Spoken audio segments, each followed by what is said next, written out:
ज्ञान था कि द्वारका में यह सब हो रहा है? हाँ दाऊ, कुछ समय से ऐसा हो रहा है।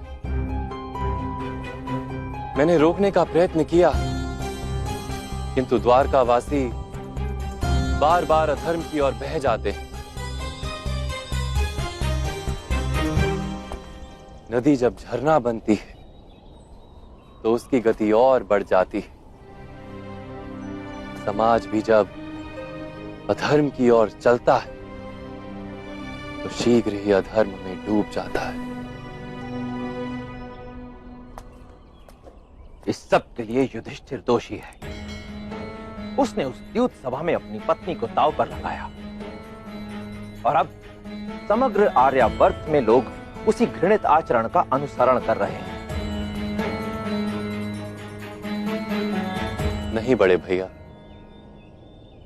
नहीं। दोष ना भ्राता युधिष्ठिर का है और ना ही भ्राता दुर्योधन का। दोष तो है उस धर्म का जो छल से बंध जाता है, छल के सामने अपने घुटने टेक देता है।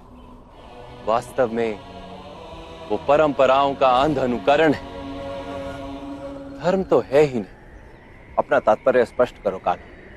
मनुष्य जब अपने प्रण और प्रतिज्ञा पर अडिग रहे तो वो उत्तम है ज्येष्ठ,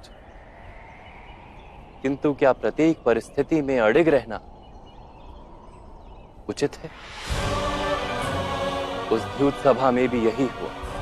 महामहिम भीष्म, गुरु द्रोण, महाज्ञानी विदुर और ज्येष्ठ भ्राता श्री युधिष्ठिर सब अपने अपने प्रण से बंधे रहे,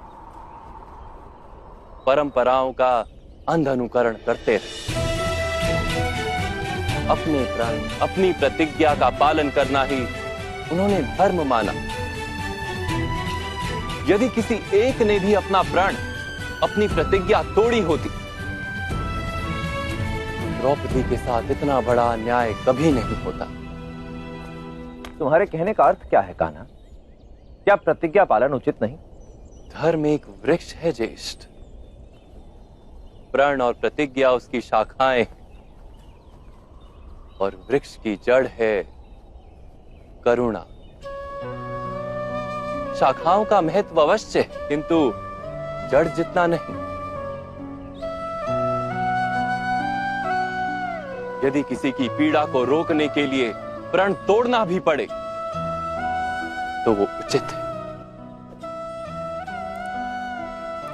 किंतु इस समय खंड में करुणा का नाश हो गया है समस्त आर्यावर्त में, समस्त जगत में। अपनी पीड़ा का मूल्य अपनों की पीड़ा से अधिक है और अपनों की पीड़ा का मूल्य समाज की पीड़ा से अधिक है। करुणा सूख गई है इस समाज में से।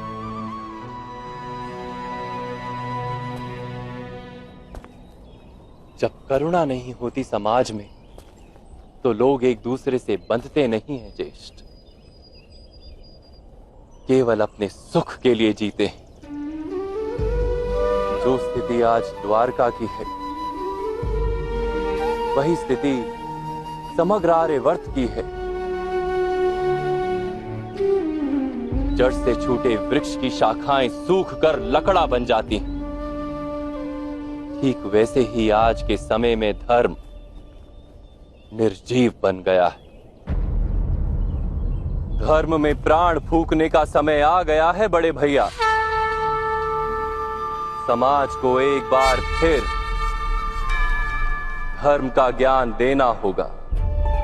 द्वारिका में व्याप्त इस अधर्म को तो हमारा प्रशासन संभाल लेगा कान्हा, परंतु मेरे समक्ष एक और बड़ी चिंता है।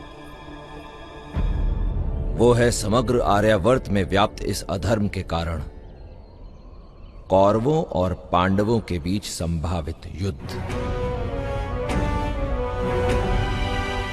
युद्ध तो अवश्य होगा दाऊ।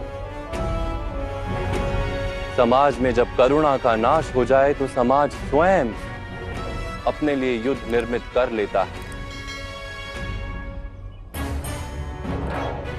कौरव तथा पांडव तो केवल निमित्त है। नदी का तट होता है, किंतु बाढ़ का कोई तट नहीं होता। इस युद्ध में हम भी तटस्थ नहीं रह सकते दाऊ। हमें किसी के पक्ष से युद्ध तो करना ही होगा।